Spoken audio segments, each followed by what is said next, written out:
Mark out Mania. Mark out Mania. It's Saturday morning and we're marking out on Mark out Mania. Yeah!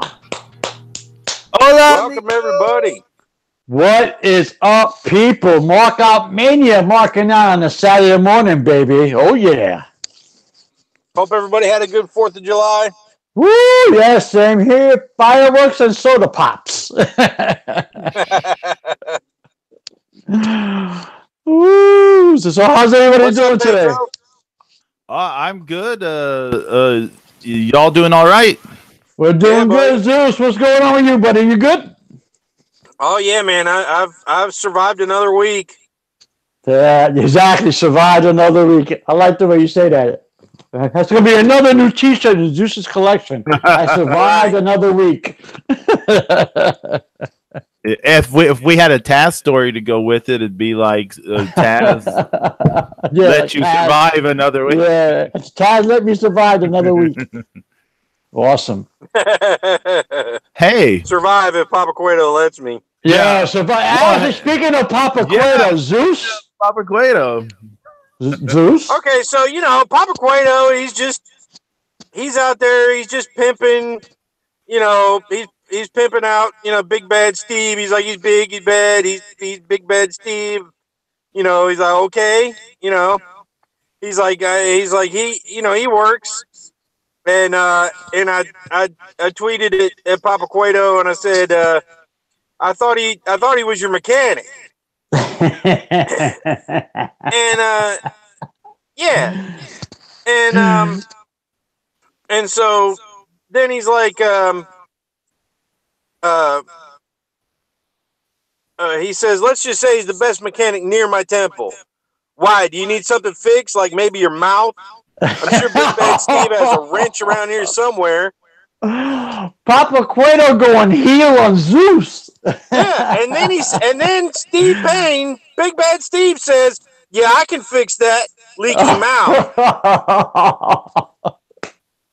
Uh-oh. So yeah, definitely trying to survive.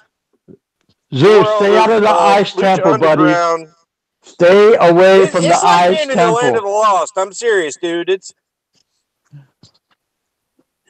you know what I'm saying? But first it'll be Big Bad Steve, and then who knows? It could be Matanza, could be next. So just stay away from the temple, brother. Papa Cueto, what are you doing to Zeus? After we all raise Armadillo in unity, Papa Cueto heals on Zeus, the god of thunder. What the hell is going on here? But as we saw in the new episode of Lucha Underground, Jake Strong did my light work for me. Woo! Yes, sir. Yes, sir. 1, 2, 3. Almighty Steve. Snap that ankle. Yeah. And speaking of Lucha Underground, guys, what'd you think of the episode this week? Oh, the A+. Yes. A+, because just from beginning to end, great episode. Yep, because I thought all the vignettes were good. I love the vignettes for Cueto. It was awesome. Him and Papa Cueto going at it. I was kind of nice. I like that. It was subtle yet effective. Oh yeah, that was great because it was kind of tense. Like the thing between them, because Cueto can tell he's not being completely honest about the combat. Mm-hmm. And then Cage comes in, and we get some kick-ass matches set up. Oh yeah, I thought Cage was gonna smash the desk, but it was kind of cool how they did it. It was nice. It was subtle yet effective, like I said. I thought it was very well done, very well done. And I don't know about you guys or to anybody else that's listening. But to me, it's really starting to feel like Lucha Underground again, Absolutely. After we all had after all the gripes we had about the new temple, the way it was shot, because it looks like video, the ring ropes, the spoiler ring. Mostly you bitching. Right, yeah, okay, yeah, you're right, just me bitching. Right now, to me, now it's starting to feel like Lucha Underground. I'm like, yes, this is what I wanted. I think it's that. I think it's the vignettes. We're getting more and more vignettes this season, and then storylines are actually starting to starting to take sprout. Yep. Yep. Yep. Well, storylines are starting to take shape. They're starting to form, and you're like, oh, okay, now I see. Oh, okay, now I see. So it's starting to get that feel again. Yeah, and yes, it was mostly me bitching, so I own up to it. I'm sorry, Papa Cueto, if I bitch too much about the shitty ice temple, but I love it now. It's all good. Please don't send Steve after me. Okay. Big Ben Steve ain't gonna hit you with a wrench. You can't operate a wrench while you're on crutches. Shit! Bang! Zeus is just asking for it. Zeus is throwing down the thunder. There it is. There it is. Woo! There it is.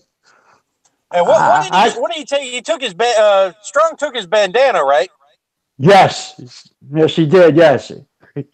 He's collecting everything from everybody, right? I mean, like, I wanted him to do like Chong Li in Bloodsport and hang it over his face. Oh my god! And then just grab it tight and he just pump his fist and walk off. Chong Li. Oh my god! Then we got a Bloodsport reference on a Saturday morning on Markout Mania. That is hot. that would have been awesome, Zeus. Yeah, that would have been awesome. Yeah, but speaking of that, is this Strong collecting stuff of every opponent he beats up? Yeah, right. He is, right? Apparently, yeah. Yeah. Hey, so I wonder what's next. I have a thing to bring up. Okay. First off, quick shout out to YYH in the chat room. YYH in the chat. What's up, Chica? How are you? But when she was watching, she picked up something that I didn't. I haven't gone back and watched the episode yet. Please forgive me, Papa Cueto, El Jefe. But she was saying that the commentator said something that Famous B had to have his ankle amputated. So I don't know if it was. It was amputated or. I don't know. I don't know. I haven't gone back and confirmed this, but. Did y'all hear this or not? Or I didn't hear anything. I didn't pick that up. I got a DVR. Well, I have a DVR, so I'll definitely go back and check that out. Yeah, we all got to check this out to see if it's because if that's the case. Give them a new one. Because if that's the case, if Lucha Underground upped its production values, and now we're getting green screen legs now, really? It'd be like Forrest Gump special effects. That'd be kind of hot. Wow. Oh, she's almost amputated. Almost amputated. Okay, almost amputated. Thanks, YYHH. Awesome. I'm gonna definitely check that out. Almost amputated. Okay, cool. That's kind of hot how they're playing this up. Yeah, they're upping the stakes this season. Because I mean, and similar thing. What about last weekend? We were joking about since Matanza had his soul destroyed, we may actually see an in-ring death. And then we might have seen an in-ring death. But we were just joking. Foreshadowing on Markout Mania last week. Yeah. Yeah, that was really creepy. I thought of you when that happened, Pedro. Yeah. You called it. You can say we all you want to, Pedro, but you deserve full credit on that. Yes, Pedro, you called it. And actually, who was the first victim? Mr. Spectacular. Yeah. See ya. As Casey from the MMM show would say, oh, yes, and now I bring in all the white people, and now I'm going to kill all the white people. Yep, that's it. Damn, Zeus, you doing good, Casey. I like that.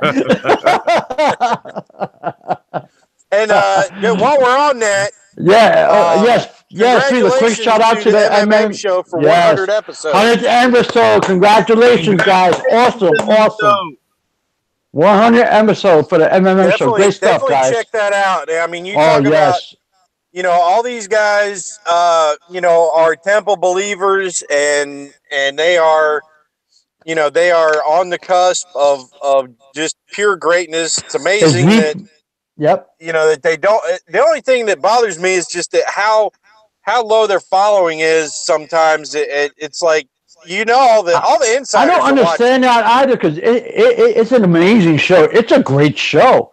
It's a great show. All the insiders, like the talent is watching it, producers are watching it, and other podcasters are watching it. Yeah, and it's so cool because it's like they are the source for so many things that other people can't get, won't get, and don't get. And I'm glad that LuchaCentral.com is supporting the MMM show. And I said, I'm doing a little Justin gimmick today because I'm still eating my breakfast. So.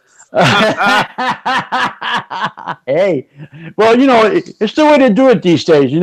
Every Thursday night is the Way Too Real Lucha Underground Lucha Click party, and that's where we go to have a good time. And then on Friday night is the MMM show. All the inside stuff, all the good stuff, everything about Lucha Underground, you find it there, people. And then after you're all hungover and you're stuffed and you stuffed your face, you're eating your pancakes, you got Markout Mania with us three idiots on Saturday morning, just to round out your weekend. So you know what, people? It's a win. It's a win. It's a win. From Thursday to Saturday, you're covered. That's right. So all good stuff.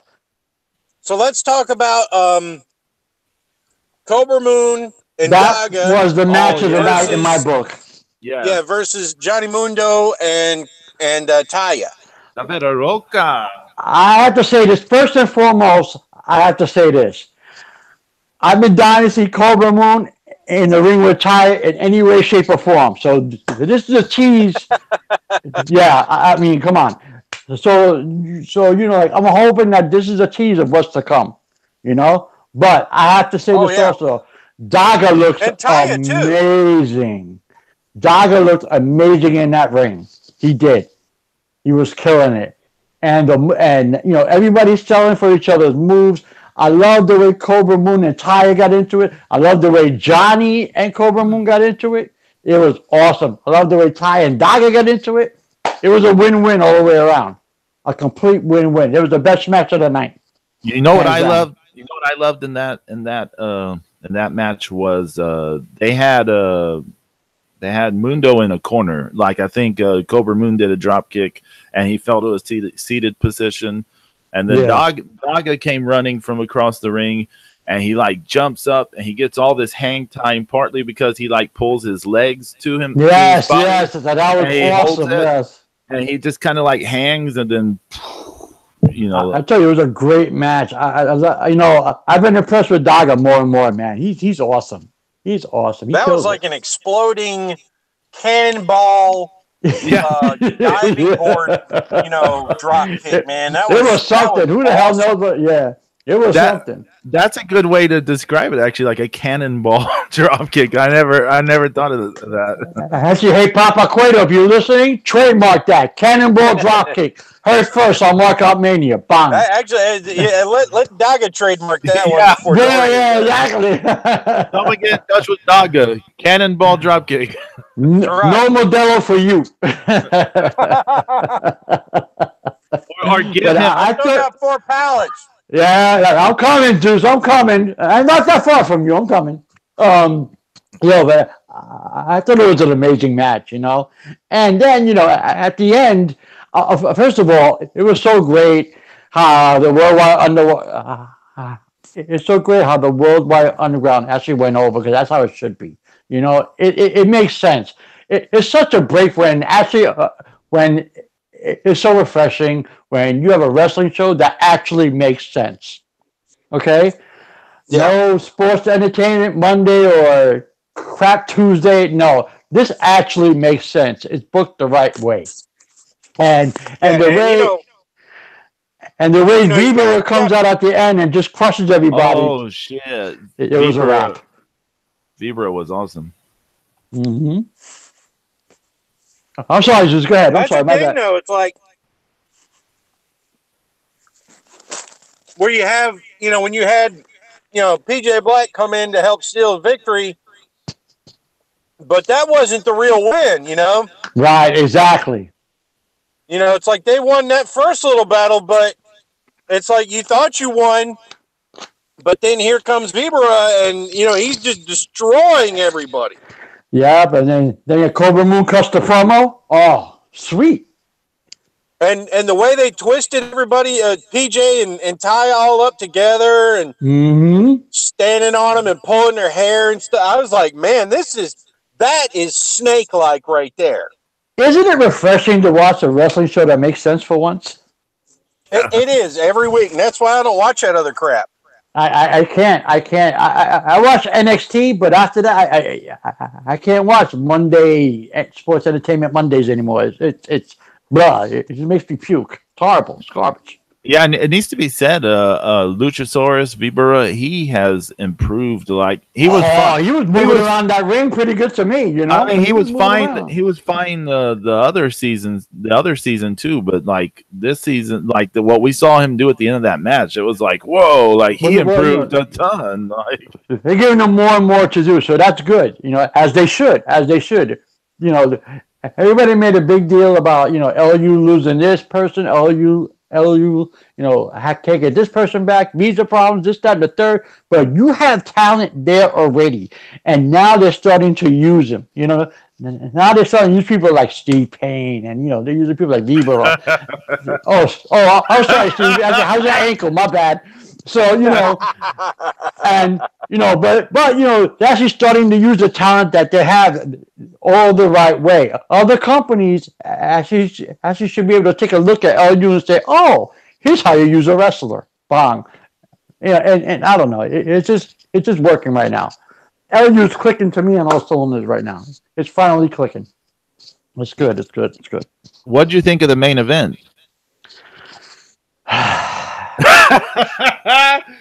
Zeus, you want to go first? Go ahead. It was a solid match, but I kind of had this feeling like almost like that Chavo was kind of filling in.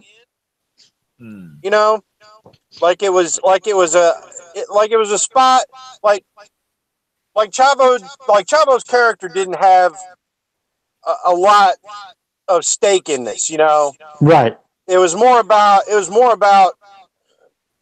King Cuerno than it was about Chavo. Right. And Chavo's still solid for a guy who's. I love Chavo. He's good, but in his later 40s too. Yeah. I mean, he's still fantastic. It just it's like great. what we were saying earlier. It's like he's got that old school, that 1970s where he can pull out the chain wrestling, the submission wrestling, and the holds and everything, and just and it sometimes it kind of bogs things down a little bit, but overall it was a good match. I'm very happy. What was Colt Cabana's old gimmick, right? He used to call himself Matt Classic, right? So So it was like that's Chavo Guerrero. He could pull off the old school Matt Classic style of wrestling, and he'll pull it off great. But I don't think Chavo belonged in that spot. It was a good match, but I don't think Chavo belonged in that spot. If you're going to focus on King Cuerno, then keep it on the storyline. Keep it. I'm always good to see. I always love seeing Chavo, but I don't think that match should have been the main event. Well, and you see here's what it is. It's like I think when this was written, I think that spot was for one of those guys that they wanted to bring in that they couldn't get in for visa issues. Right. Yeah. That does make sense. Yeah. I mean, I don't know that, but I mean, that's just kind of how it felt. That does make sense. Yeah. It does make sense. Because I mean, you can basically. That's the great thing about him is you can plug him in anywhere, and he's not going to screw it up. No, right. No, he's not. But Pedro, what'd you think? Yeah, Pedro, what do you think about that match? Well, no, James, finish what you were going to say. I was just going to say, to me, I thought that would have been a perfect opportunity to plug in a newcomer, a.k.a. a Killer Cross, or a.k.a. anybody else, that was a perfect spot to plug somebody in and say, I'm here for the gauntlet. Oh, shit, who are you? Bang, So after that Cobra Moon, Worldwide Underground, the Vibra awesomeness, it was a bit of a letdown to me. That's my opinion, Because you know, I was still marking out on Cobra Moon. So go ahead. I enjoyed the match well enough. I mean, it wasn't. I think saying it was solid. That's pretty right. That's about right. It was solid. Yeah. I think after last week with the crazy 3-way casket match, everything wrestling wise was came down a bit from that. Yeah. But it's hard to top that, right? Yeah. Well, one thing I wanted to mention real fast because we didn't mention the beginning of the show. The thing with Katrina taking Phoenix's life force, transforming to the red dress, and then like mocking Melissa, and then she gives Melissa that half of the medallion. Yes. Yeah. And I'm like, oh. I think here's something to remember him by. Here's something to remember him by. I was like, really? It's like that. Yes, I was like, she is sowing the seeds of her own death right now on this show. Yeah, because I mean, it's like, wait a minute, you never completed the amulet necklace with your mother's other half. Yeah, that's that. You think you're bypassing it, and you don't need it anymore, so. Man! I just keep thinking about that scene from the trailer where she's falling, and I'm like, "Oh, she's not going to have the amulet to where she can like teleport and all that stuff. She's going to die." I don't know. Maybe we don't know. I don't know. I want to see who Matanza beats up next. Who? I want to see. Now, do they put Matanza up against Pentagon again? And do they sacrifice Pentagon to the gods? Oh, no. I know, easy, Pentagon, easy. No, that's not happening. No, not happening anytime soon, anyway. Yeah. But there's something to think about because it could happen. Because I want my revenge on Pentagon. Right. Yeah, well, I mean, Cage is trying to get the Pentagon. Yeah. And that brings up an interesting matchup for this coming week. Cage against Pentagon. That's going to be good. That's going to be real good. Oh yeah. So we know that matchup for this coming week. Mm-hmm. And and also I'm going to repost this on my Twitter. But the way that Taya looked on that episode, that's the exact. Oh yeah. That's the exact way I drew her. Yeah, that's awesome. See, that's awesome. With the bandana, the mighty Zeus with the mighty pen doing his thing. There it is. With the bandana and the braids. And, yeah. That's awesome, Zeus. Good stuff, man. Great stuff. And that and that was the thing is like. A lot of people, when they first saw it after I drew it, they didn't get it. They didn't get the way that, because I did the background, like the, on her tights is the pink, the blue, and the black. Mm-hmm. Yeah. Mm-hmm. On her ring gear. And so a lot of people were like, that doesn't really look like Taya. What's the deal with the heart and stuff? And I'm like, you'll find out, Yeah. So yeah. All you gotta do is hold it up to the screenshot of this past week's episode. It looks exactly like her. There you go. We need to get moving on subjects, but one more thing before we go, I wanted to say about Melissa Santos. I thought she did a great job this episode in that she did the ring announcing, but she still projected this thing that just under the surface she was suffering some emotional pain or trauma. Mm-hmm. Yes. Oh, because Phoenix. Yep. Mm-hmm. I thought that was really nice. It's all the subtleties. All the subtleties are starting to come out, and all the subtleties are starting to come to play, and that's what makes LU so great. It's awesome. Yeah. All right. So what are we going into now? We're going into trading. Old school. I like how Zeus put it on Twitter. ancient practice of tape trading. Yeah, ancient practice. The ancient that's exactly what it is. It's the ancient practice of tape trading. Tape trading. I don't know about you, right? I don't know about you guys, but I'm gonna keep it short and sweet. Okay.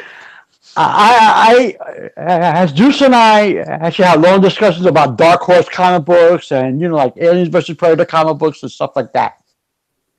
I wasn't able to get them in my local comic shop, so I would go to Comic Cons.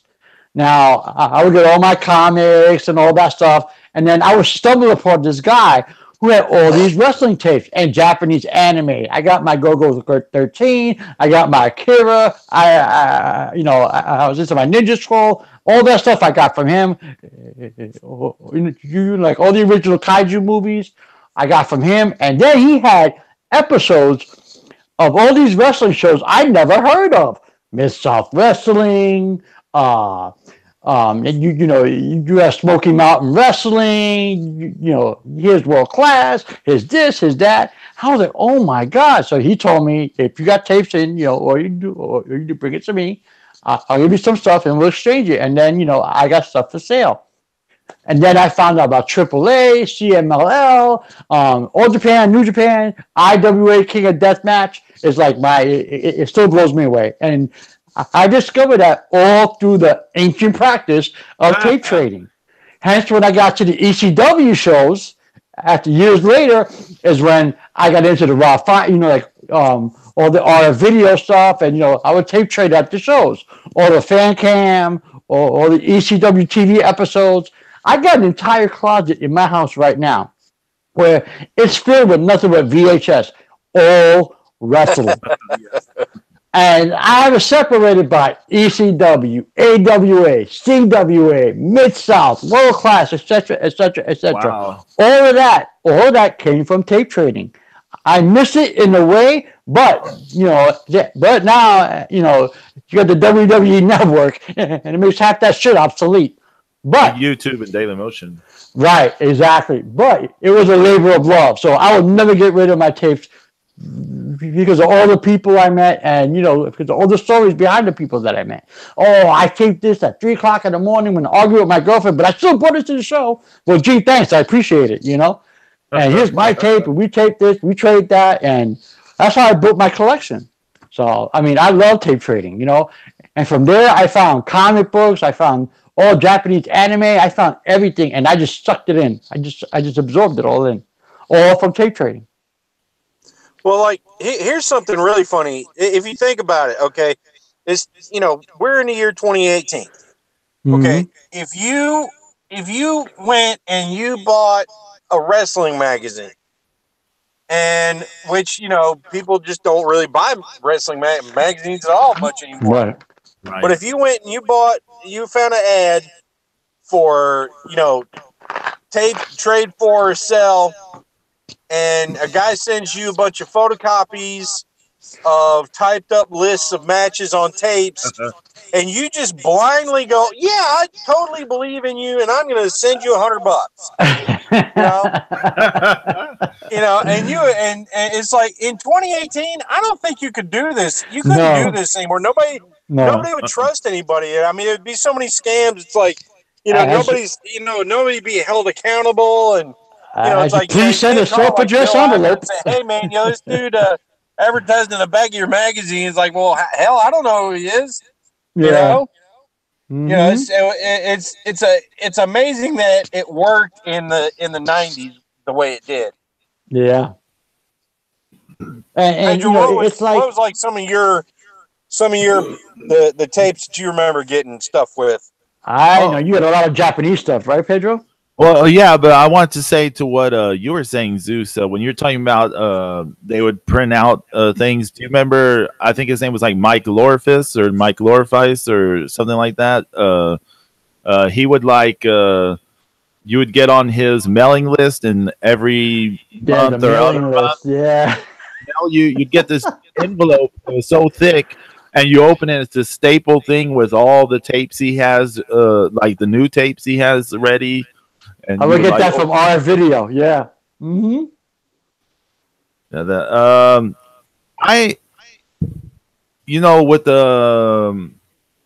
of course, I recorded, wrestling off TV forever. We probably all did. Yeah. Oh yeah. When I didn't get the internet till like August of 1997. That's when we first got I got the internet where I could use the internet, and of course, you look up the stuff you're into first. The Cure for me, because that's like my favorite band of all time. The Cure, Real Madrid, all that kind of stuff, and of course, pro wrestling. And for me, like the Great Muta was like my introduction to Japanese wrestling. He's one of my favorites. My absolute favorites of all time is the Great Muta. We talked about this so many times on here, I know, but we all of us love the Great Muta.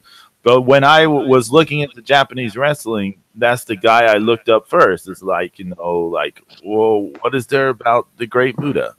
And looking up stuff about that, I found some guy selling this tape of the Great Muta versus Jushin Liger, because people were talking about this match. So this is the fall of 1997, but the match happened in like a year before. But so I bought this tape, and I got this tape. However long later, I got this tape in the mail, and I used to do all that kind of stuff through sending money orders. You send money orders to the people, they send you the stuff, and it was. I live tweeted rewatching the tape on Monday, but what was funny about that tape, excuse me, was there's no commentary. There's no commentary. Oh, that's so cool. And because I hadn't seen actual Japanese wrestling, just clips from WCW, when they were promoting Vader Liger years ago.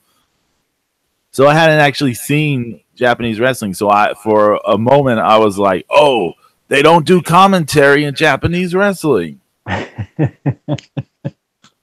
And then, did you ever see those tapes? That was like kind of a best of Great Muta stuff. Like I think the first 2 volumes had like some little movie thing involving Great Muta fighting some aliens. I've seen something like that. I've got those on DVD. Yeah. The best of Great Muta in New Japan. Right. So that's cool. Yeah.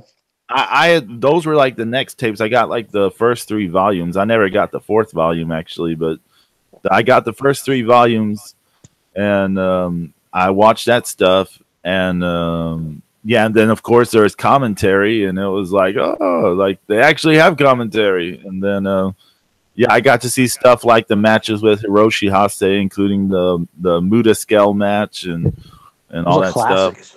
But I got started on New Japan, and I think from there I watched like the Tokyo Dome show from '96, the one where Muto lost the title to Takada. And it had that insane Vader Inoki match where Vader's like nearly murdering Inoki. And then I got part of like the Inoki retirement tour, right? Yeah. There you go. Yeah. And then I started getting into the women's wrestling because I'd never seen the women's wrestling. People were just mentioning it, so I started getting some of that All Japan women's stuff. I think the first tape of that I got was I think the show is called like Midsummer's Typhoon, where it had the hair match between Minomi Toyota and I don't remember her name, Yamada or Lioness something. Asuka? No. Minomi Toyota was in a tag team with like Toshio Yamada or something like that. Right. But they also had a rivalry over the IWA belt. And so this led to a hair match, and that was like the main event. And like, that's the one where she's crying her eyes out at the end. Yeah, and she tries to stop them from cutting her friend's hair, and she like cuts some of her own hair, and she's like bawling and all this stuff, and like her friend's trying to reassure her. You gotta cut my hair. It's amazing. Yeah. All the All Japan women hair matches, their Apuesta matches are amazing. People should watch them because like the post match stuff is awesome. If you go back to the '80s stuff, if you watch the 2 between Dump Matsumoto and Chigusa. Dumpmaster Moto. Wow, that's a name I haven't heard in a long time. Those two between Dump and Chigusa are just incredible. You will not believe like crowd and craziness, like schoolgirls. Pedro, man, you're gonna make me dig in my closet for tapes. Like you watch that first one, like I think Chigusa loses by blood loss or something. Not to give out spoilers, lo siento. But and like the schoolgirls are just like their parents, their whole family has been murdered right in front of them. Like, they're in that level of grief. Like people should check those out. But yeah, I got into the women's wrestling, and then people were like that whole year, like 1998. I kept hearing people say, "You like this stuff, but you should check out All Japan." And I didn't check it out till like early 1999. And I got the first All Japan I saw was the tape that had the Gonzo Bomb match between Kawada and Misawa from January of '99. Do y'all know that match, the Gonzo Bomb match? No. I don't think I know that match. No. So this match is famous for a few reasons. One is the last match that Giant Baba got to see before he died. Okay. And then Kawada broke his arm during part of the match. Like he broke his bone in his forearm. He did like a spinning back fist, and he broke his arm over the back of Misawa's head. So he finished the match with a broken like arm. But the other thing was there's a spot where you know how Kawada would do that folding power bomb, and Misawa would often like counter it with the Hurricane Rana. And so Misawa goes to counter it with the Hurricane Rana, and Kawada blocks the counter, and he's holding him like straight upside down, and then he just kind of falls on his knees, like he drops Misawa right on his head, and everyone goes nuts. And this classic stuff, man. And they call that the Gonzo Bomb because it was I don't know, but yeah, they call that the Gonzo Bomb. Damn, when I start getting a shovel and digging my closet and start watching all these tapes, man, I'm getting excited listening to Pedro. I'm like, for real? I'm like, wait a minute, I got some shit like that somewhere. You know? But, I'm like, wow. That was my introduction to All Japan, and I went crazy with. That's all from tape trading, right, Pedro? Yeah, that's all from tape trading, man. So like, I went crazy getting just everything, All Japan, New Japan. All the women's stuff. I got real heavy into Gaia. I don't know if y'all ever watched that promotion, that women's promotion. No. Because I could got to see much of that. I think I've seen some of it. Oh, Gaia was so much fun. It was so much fun, but yeah, I mean, yeah, I got real heavy into the Japanese stuff because I never seen that stuff, you know. Yeah, because it was like I was saying. I went to a Comic-Con. I went to buy Dark Horse Comics, and I ended up bringing home about 30 wrestling tapes. You know, so it opened up a whole new world. I was like, oh my God, who are these people? I mean, I never heard of Smoky Mountain Wrestling with Jim Cornette, you know. Now, I'm like, I think one of the tapes I have is the very first appearance of the Gangsters and New Jack and Mustafa. Yep. Yeah. They're beating the crap out of Eddie Gilbert or somebody else. You know, so it's all that just opened up a whole new world, and it was Mid-South, and it was this and World Class and that and AWA and that's the first time I saw Vader. It was on a New Japan Pro tape. I traded. The whole thing with the mask, and the tape that really, all that floated me. It was the IWA King of the Death match, Terry Funk versus Cactus Jack in a C4 exploding ring match. It had Leatherface. It had he was there. It had Terry Gordy. You had barbed wire bats. You had barbed wire chairs. You had exploding rings. All kinds of crazy shit. And I was stuck. All those big matches at Kawasaki Stadium. And it was like, and I kept trading. I want this. I wanted more.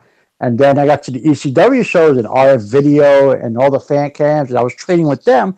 And And I haven't bought a VCR 3 years ago.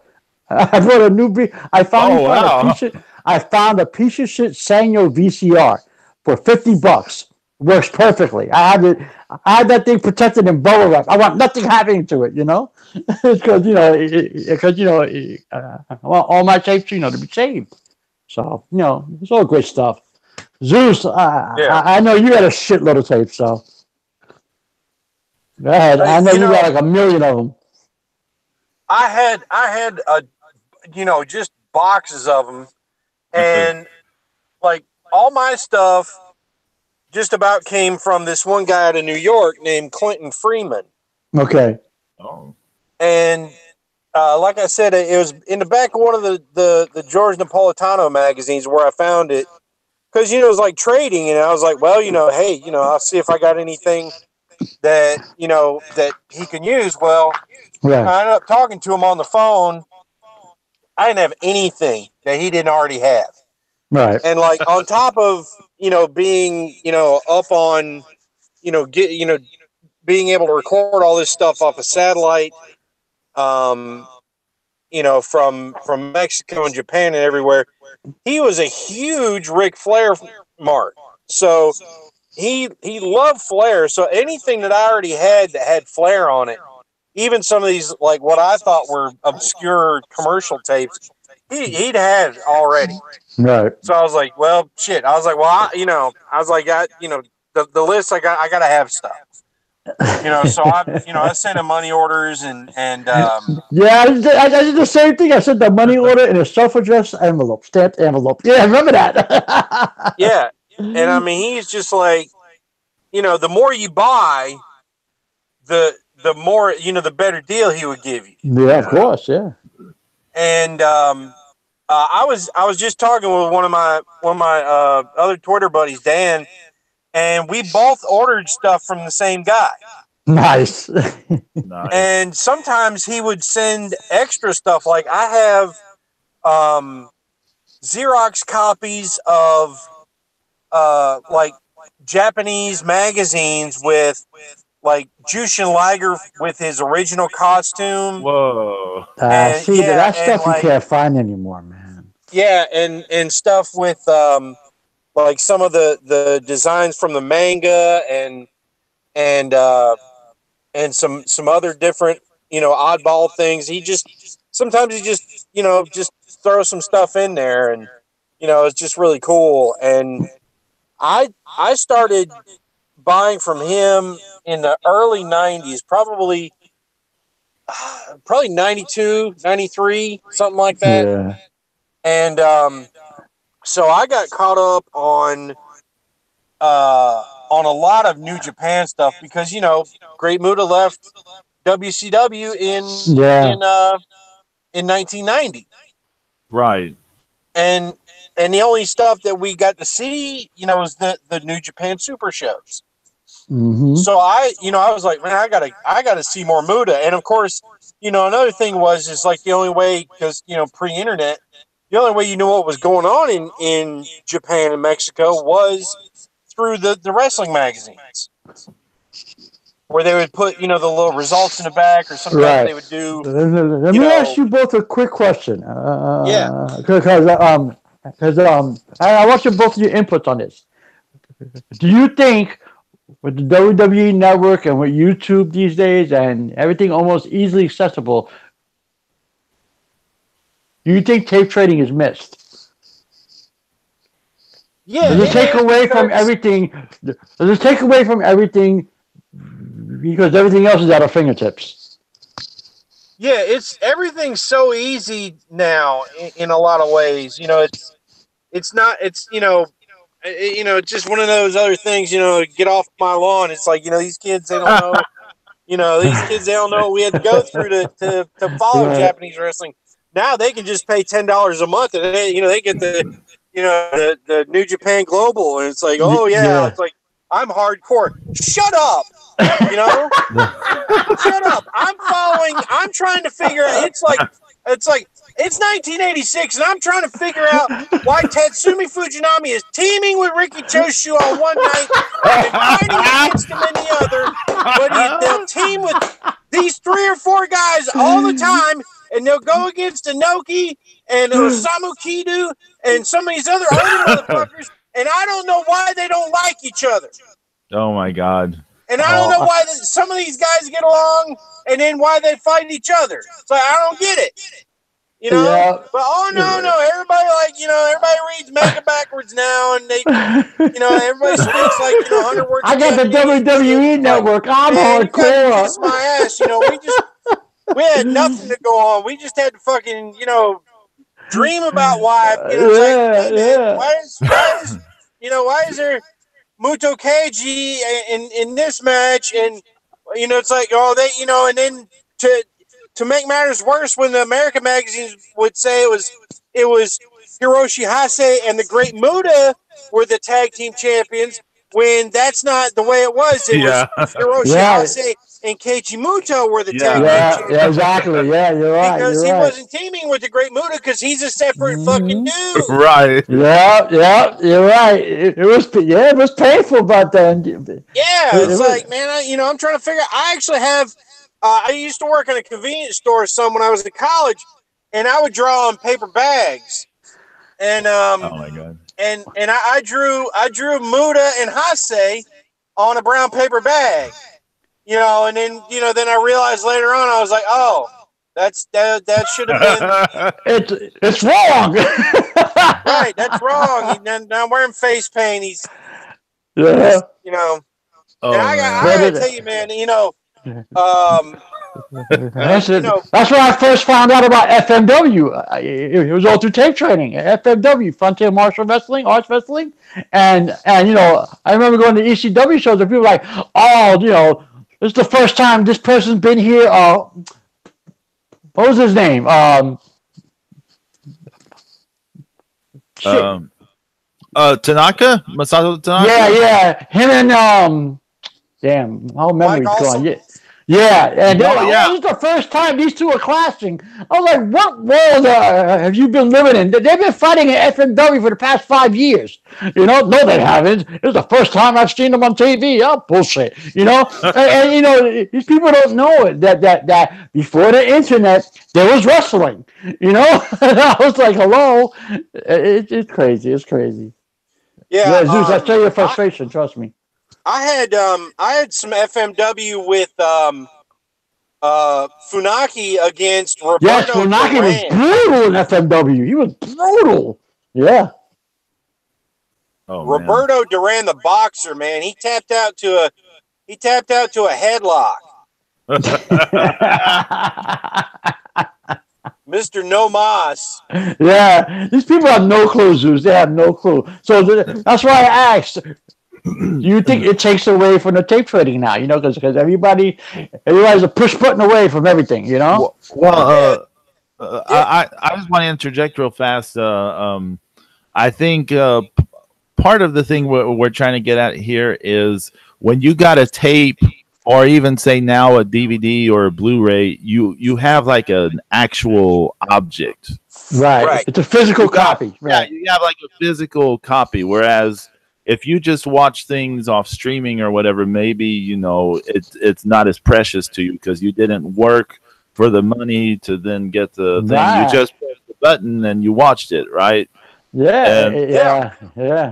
Or you didn't press the button, clicks or whatever. The whole thing for me was leaving all these ECW shows. I had a bag full of tapes. I'd run home and half the fun.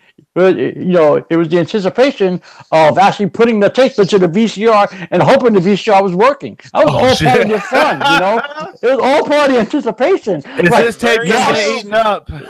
Yeah, exactly. It was, I had my VCR repair kit ready to go. I was all set ready. I was like, yes, so that's all part of it. Now you push a button. Nah. How many times did you take the cover off of your VCR and take Q-tips and alcohol and swab them VCR Q-tips, alcohol, the air cans, all that shit. I blew in it. I did everything to it. I even took it out to dinner once to make it happy. I was trying all kinds of stuff.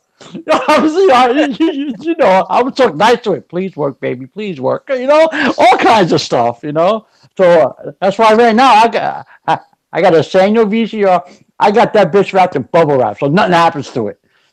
Okay. Also, like just for the sake of convenience, of being able to catch up now because I don't have my tapes anymore. Right. But like Roy Lucier's his Daily Motion channel's got a crap ton of All Japan, New Japan. See, that's hot. See, yeah, that's how you catch up with all that old school good stuff. Like all the good stuff. And it's different because actually Pedro, did you mention about watching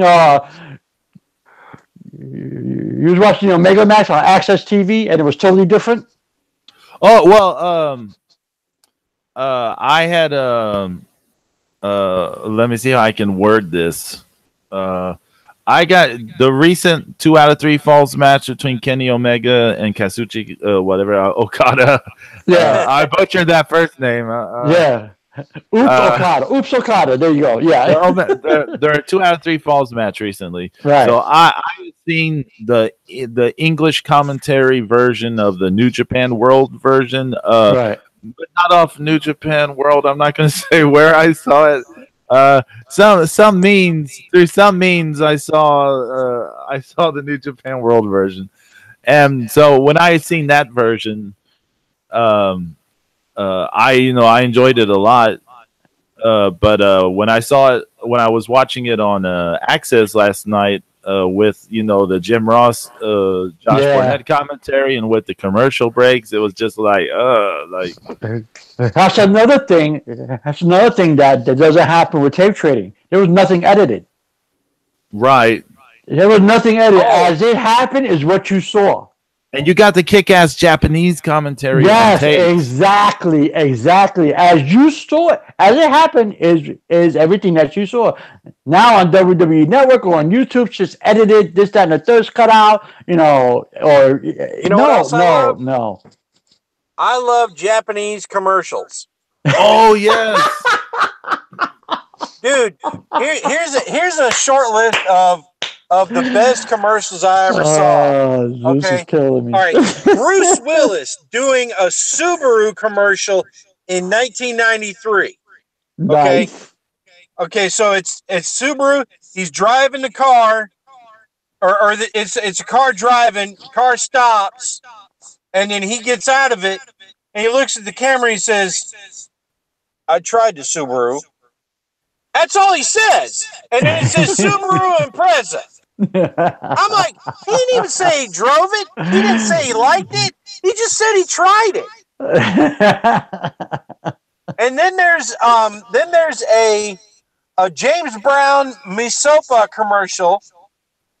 That's hilarious where he's singing.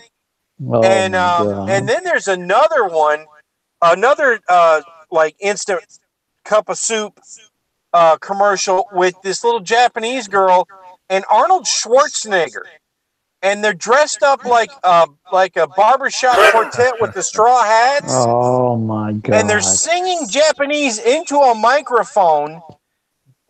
Schwarzenegger's playing a ukulele, and the microphone is going up and down, and they're singing into it.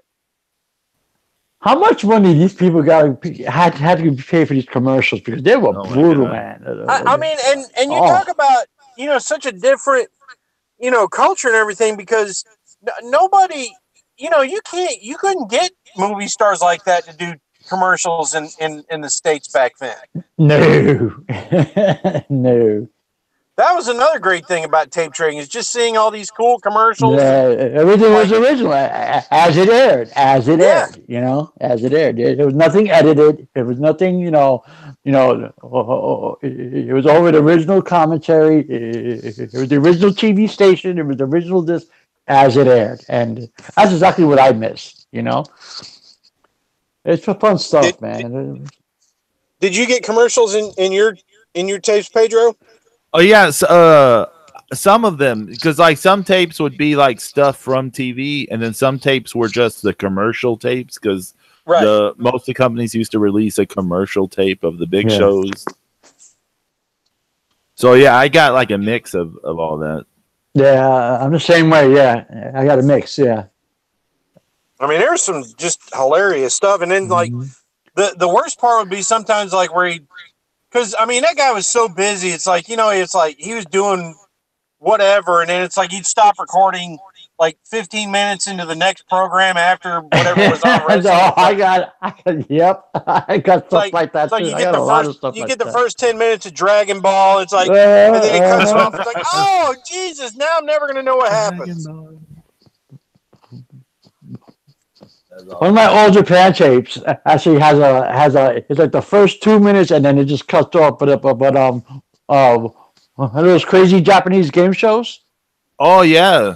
Okay, it had the first 2 minutes and I had no clue what's going on, but I watched that part of the tape actually more than the actual wrestling.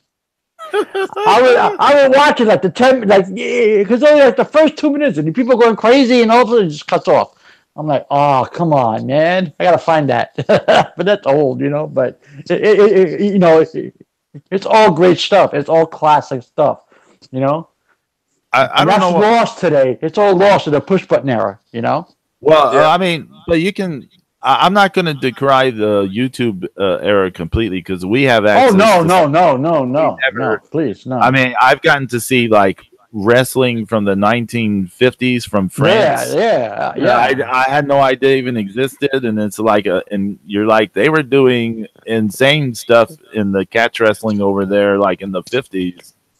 Actually, YouTube is where I saw Bob Backlund versus Harley Race for the first time. Oh wow, yeah. And they actually wrestled a true 60-minute match.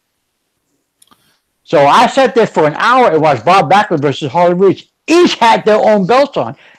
Harley Race had the NWA belt, and here comes Backlund with the WWF belt. And so I love YouTube. But I think what you're getting at is we maybe our generation of fans had a little bit different mindset, or even now we had to work for the shit that we had. So oh my god, I sound like my grandmother. So even when we have like unlimited access to pretty much amount of things, we like have like an appreciation for it because we're like we could never get this much stuff. You had to make very hard decisions, like in terms of what you were getting at each time. Oh, please! I would go to the Comic Cons. I'm like, I could get Godzilla versus Megalon, or I can get Smoky Mountain Wrestling. Let's see. I had to flip a coin. It was nuts. But see, all those tape trading stuff? It was the original Japanese version. I got the original Japanese version of all the Ninja Scrolls, all the Go-Go 13s, all that stuff, and that's all from tape trading. Because actually wrestling led into other genres. Into this, into movies, into anime. So I was like, I'm getting originals, not the DVD versions where it's all cut and edited, and you have the American language track and this, that, and the third. So that to me is what I find priceless, And it was fun. Again, it was a labor of love back then, It was a labor of love, I'm putting my hard-earned money, and I gotta choose between wrestling and kaiju. What the hell is going on in this world? I thought I had problems, I thought I had the biggest problems in the world on my shoulders, Godzilla or Ric Flair. Shit, what am I going to do, It's like the weight of the world is on my shoulders, Israel and Beirut, who cares? Godzilla and Ric Flair, like, what the hell? So it was nuts. It was nuts back then. It was nuts. Yeah, well, that's good stuff, though. There's so much, and that's where I first started to get to watch Lucha Libre. Yes, yeah. AAA and CMLL and EMLL. That there was I got smatterings of all kinds of different all kinds of different El Canet, Conan, everybody. There's very rare tapes that was just any one particular thing. Yeah. That was the first time I saw an actual Mil Mascaras match. I mean, a real Mil Mascaras match. Right. Not that bullshit on MSG TV. I mean, a real one. I was floored away. That's the first time I saw Juventud Guerrero. So then I knew who that was, after he came to ECW. I knew who Rey Mysterio was. I knew who Conan was, all because of tape trading. I knew who these people were already. You know, I'm like, holy shit, Conan's in ECW? I lost my fucking mind. You know, so it was that, all that. It provided, it was fun, but it was very informative. I knew who these people were. And then I would talk to the people at the shows. I got this tape where he makes his first appearance in, like over the CMLL. And then, here comes another guy. Well, I got this tape where he makes his first appearance in AAA. Okay, let's switch. And that's how you do it, That's it. And it was great, man. It was great.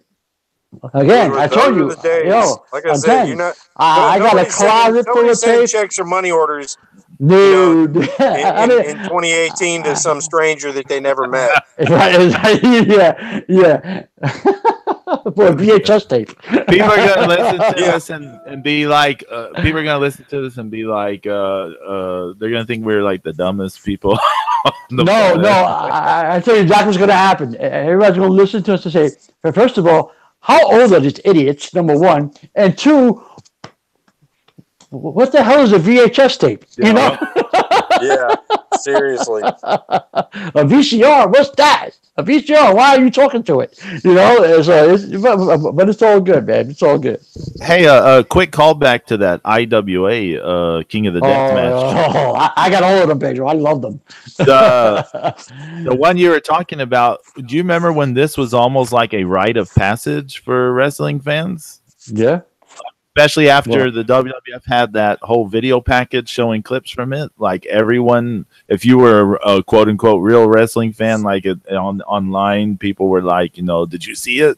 Did you see that tape? It was like a litmus test or whatever. Yeah. Yeah, you weren't a real fan if you hadn't seen King of Deathmatch. Right, exactly. And then you wasn't a real fan unless you saw Mick Foley's face actually wearing the proverbial crimson mask. Yeah. Okay. So that was that was the bragging rights back then, And do you remember everyone loving Cactus Jack's theme song from that show? Like where's this song from? On that same tape, Pedro. I don't know if you can hear it, but in the final match against Cactus Jack versus Terry Funk, there's this lady in the second row, and all you keep hearing, she drowns out everybody. Terry, Terry, Terry. All she said is Terry Funk's name the whole night. Terry, Terry. And she's yelling at her. Every time she takes a shot over Cactus Jack, Terry. I was like, look at this. This is awesome. Yeah, they love Terry Funk. Yeah, man. And they beat the shit out of each other. Oh, yeah. And the tapes that I have, I actually have all the backstage interviews after the matches. Yeah. They're a mess. They're getting sewn up, taped up, and all these guys are in a circle drinking a beer, bleeding all over each other. It's cool, man. It's cool. On that one, like you have like Cactus Jack being like, I want to shake his hand, but he just walks away. He says he's hurt so much, Terry. So yeah. Awesome stuff, man. Awesome stuff. Well, that was definitely a fun romp down memory lane. It was like somebody posted about what were your memories from video stores. Oh yeah. Oh my God. Please. Oh man. Tower Video. Yeah, Tower Video, Blockbuster, all that stuff. Yeah. Yeah, and I was like, okay, it's like that. I remember the smell of popcorn and vacuum cleaner dirt, and because they never changed the bag, so it's like you vacuuming up this shitty 1/4-inch thick all weather carpet, and so the store just smells terrible. But you're in there and it's like all these awesomely bad sci-fi and action movies, and if you don't return the tape on time, it's a $99 fee. Yeah, they try to stick. Yeah, if you lost the tape, they try to stick you for $100. Bullshit. Yeah. It's $15 over there. That's what I found. I found so many B flick movies. Actually, I first found Killer Clowns from Outer Space. I love that movie. Awesome stuff, man. Awesome stuff. Yeah, we won't get into how everyone loved to press the Frankenhooker tape about the Frankenhooker. Come on, that's a classic, man. Remember that and the Wanderers. The Wanderers, yeah, because everybody was into the Warriors. I was watching the Wanderers. But remember the Frankenhooker, like the cover, you would press that button and that voice would go, "Want a date?" Yeah. Oh my God! Yeah, this is brutal. Yep, and then you're like, yep. You got to fill out the paperwork. You had to fill out paperwork for days. You had to fill out. You actually had to fill out paperwork to days of red tape. It was like I was giving you my kidney. That's how much paperwork I had to fill out. As we kind of winding down this episode, anybody got any ideas for next week yet? We'll figure it out. We'll figure it out. We'll figure it out. I have a funny feeling. That regardless of what I do for next week's show, it's going to involve Papa Cueto one way or another. That's all I'm going to say. Well, I guess it's time that we bid our due. Even guys, thanks for listening. Everybody for listening. YYHH in the chat. Thank you. Thanks everyone for listening. We'll see y'all next week. Mania. Mania, baby. Do it up. Everybody enjoy their weekend.